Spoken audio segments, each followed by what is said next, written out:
Like most of you, I was taught a second language in school.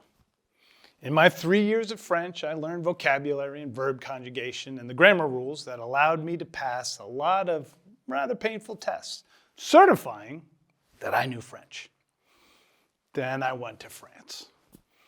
After navigating customs and catching a cab to the city and checking into my hotel, my personal narrative of being bilingual, backed by all those tests, was instantly replaced by a narrative many of you might recognize.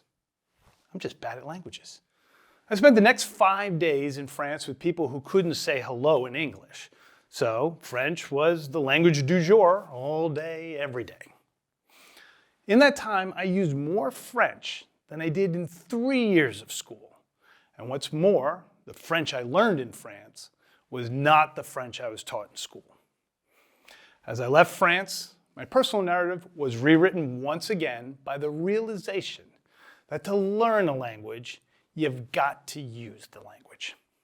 Or, as my granny would creatively say when I was a bit frustrated and struggling with high school French, "Sweetie, the best way to learn a language is between the sheets."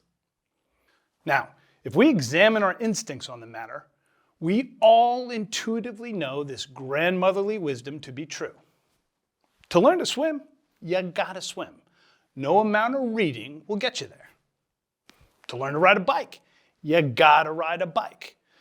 Knowing how the gears work are not gonna help you stay upright. To learn another language, you gotta use it. Something we are forced to do when we are learning a language in a country that speaks the language, which is why we learn so quickly when we do. Finding ways to learn grammar and the definition of words is relatively easy and often gamified with jewels and badges, which keep us going with the promise of that 520-day streak or a hit of dopamine. Finding ways to practice hearing and using the words we have memorized is much more difficult. Let me explain. Starting with videos. There are almost infinite videos in the world that can help us recognize the words that we are learning in real life, but they can't be filtered by our individual language level. As a result, any repository of videos is overwhelming and frustrating. There's just no way to filter those videos to something that you have a chance of understanding. Videos made for language learning are mind-numbingly boring and reflect the words found in a dictionary, not in the street. They're usually behind a paywall or part of a course where you have to learn words in a certain order in order for those videos to make sense at all. When you go to a country to learn a language, the words come at you so fast it's like drinking from a fire hose. There's just no way to stop, rewind, filter, and repeat the real world to get your head above water. And those are just the problems in hearing the words that we have learned. When we seek to use the words we have learned, it usually involves teachers or tutors or conversation partners who often cost money, always require scheduling, and suffer from the limits of human patience that encumber us all. I mean, let's be honest. How long can you handle listening to someone butcher your mother tongue as they tell you about the green turtle on your red sweater and the blue chair? All of these challenges pale in comparison to our innate fear of being judged by others. I can't tell you how many times I've been in online conversation classes where the majority of participants have their cameras off, their mics muted, for the entirety of the session out of fear of making a mistake in a room full of newbies.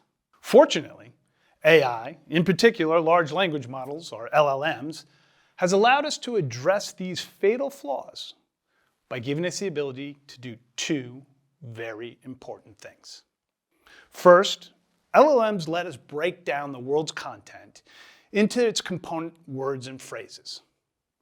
With this capability, we can take videos created by native speakers, including all the associated accents and truncations that come in the real world, and filter them by the words and phrases we have already learned. Presto. No overwhelm from a tsunami of videos that you have no chance of understanding. Furthermore, by ingesting the world's content for this purpose, We can overcome the quantity and quality problems that come with educator-produced boring videos. Now, we can practice listening with the TV shows, music, and sports videos that we are already watching on YouTube and TikTok. It gets better. When we know the words and phrases in the videos that people want to understand, we can determine the words and phrases we need to teach on a user-by-user basis. This is particularly useful in teaching for corporate environments, where the focus might need to be on terminology that is specific to a given industry, like banking or technology.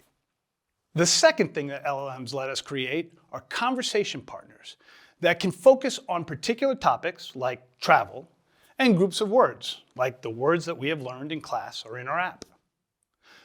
Targeted conversation partners that are available 24/7 with infinite patience and not a hint of the human judgment that stops many language learners from even saying hello, hola, or privyet. AI and LLMs are changing the landscape of language learning. They can get you using the words you are learning from the very beginning in much the same way we did as babies learning our mother tongue.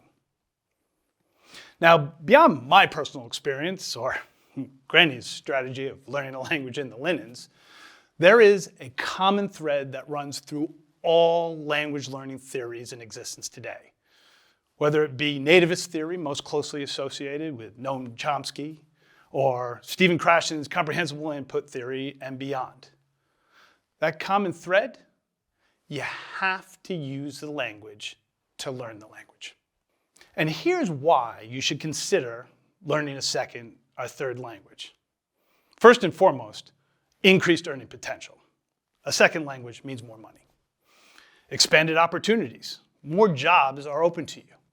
Better social connections with your neighbors, your coworkers, and beyond. Certainly more enjoyable travel experiences, or just understanding one another a bit better. Something we could use in the world today. No matter what might drive you to learn another language, you must use it to succeed. It used to be hard to find opportunities to hear and use a new language. But now, you can do it for free with the device you carry with you everywhere you go. As for learning a language Granny's way, well, that's a different app.